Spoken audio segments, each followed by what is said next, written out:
Hello everyone, welcome to my channel film experience. Thandel movie నేను థియేటర్లో చూశాను. ఓటీటీలోకి వచ్చాక రివ్యూ ఇద్దామని ఆగాను. అయినో కొంచెం లేట్ అయింది, కానీ ఒపీనియన్ చెప్పడం ఇంపార్టెంట్ అనిపించింది. అండ్ ఈ మూవీ ప్రజెంట్ తెలుగులో నెట్ఫ్లిక్స్లో స్ట్రీమ్ అవుతుంది. అండ్ ఈ movie run time 2 hours 35 minutes. ఇంక ఈ మూవీ గురించి ఒక్క మాటలో చెప్పాలంటే బాగానే ఉంది. One time watch. ఇది ట్రూ స్టోరీ అని విన్నాను. ఫస్ట్ హాఫ్ బాగా అనిపించింది, కానీ సెకండ్ హాఫ్ పర్లేదు, డీసెంట్ అనే ఫీల్ వచ్చింది. మరి నాకెందుకు అలా అనిపించిందో మీతో క్లియర్గా చెప్తాను. బట్ అంతకంటే ముందు ఒకవేళ మీరు ఫస్ట్ టైం వచ్చినట్టయితే please do subscribe and hit that bell icon for notifications and updates. మనం 500 సబ్స్క్రైబర్స్కి దగ్గరలో ఉన్నాం. నా ఛానల్లో కంటెంట్ చూసి నచ్చితేనే సబ్స్క్రైబ్ చేయండి.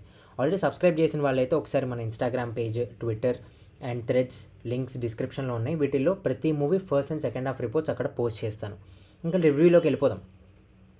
ఈ మూవీ మెయిన్ ప్లాట్ ఏంటంటే, ఒక ఫిషర్ మ్యాన్ ఓన్లీ 3 months వాళ్ళ ఫ్యామిలీతో టైం స్పెండ్ చేయగలడు అండ్ మిగతా 9 months ఫిషింగ్కి వెళ్తాడు. అసలు అలా ఒకసారి ఫిషింగ్కి వెళ్తుంటే పాకిస్తాన్లో చిక్కుకుంటారు. అసలు వాళ్ళు ఎలా చిక్కుకున్నారు, తర్వాత ఏమైంది అన్నది రిమైనింగ్ స్టోరీ. ఫస్ట్ హాఫ్ అయితే DSP music main highlight. Naga Chaitanya and Sai Pallavi chemistry బాగుంది. స్టార్టింగ్లో కొంచెం ఆర్టిఫిషియల్గా ఉన్నా తర్వాత బాగానే ఉందిలే అనుకున్నా. అసలు ఫిషర్మెన్స్ కష్టాలు అండ్ వాళ్ళు అనుభవించే బాధ బాగా చూపించారు. ఇంటర్వెల్ దగ్గర మెయిన్ కాన్ఫ్లిక్ట్ స్టార్ట్ అవుతుంది. ఫస్ట్ హాఫ్ అయితే ఓకే, బాగానే ఉందిలే అనే ఫీల్ వచ్చింది. ఇంకా సెకండ్ హాఫ్ అయితే ఫస్ట్ 25 minutes పాకిస్తాన్ పోర్షన్స్ పర్లేదు. మెయిన్గా కొంచెం ఆ సినిమాటిక్ లిబర్టీ తీసుకున్నారు. అండ్ ఆ last 20 minutes jail portions and Bujjithalli sad version సాంగ్తో బాగా ఎండ్ అయింది మూవీ. ఇంకా లాస్ట్లో రియల్గా జరిగిన వాళ్ళ ఇన్సిడెంట్ లైక్ మనుషులది ఫొటోస్ చూపించారు. కొంచెం బాధ వేసింది చూసిన తర్వాత. అంటే వాళ్ళు ఎంత పెయిన్ అనుభవించారో లైక్ మూవీ ద్వారా బాగా తెలుసుకున్నా.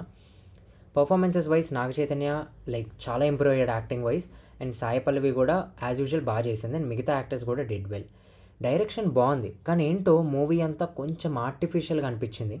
ఇది ట్రూ స్టోరీయే, నేను స్టోరీని ఏమనట్లేదు. లైక్ ఆ చూపించిన విధానం అండ్ ఆ స్క్రీన్ ప్లేయింగ్ కొంచెం బెటర్గా ఉంటే ఓవరాల్ ఎక్స్పీరియన్స్ ఇంకా బాగుండేది. అండ్ ఆ క్యారెక్టర్స్కి కనెక్ట్ అవ్వలేకపోయా ఎక్కువ.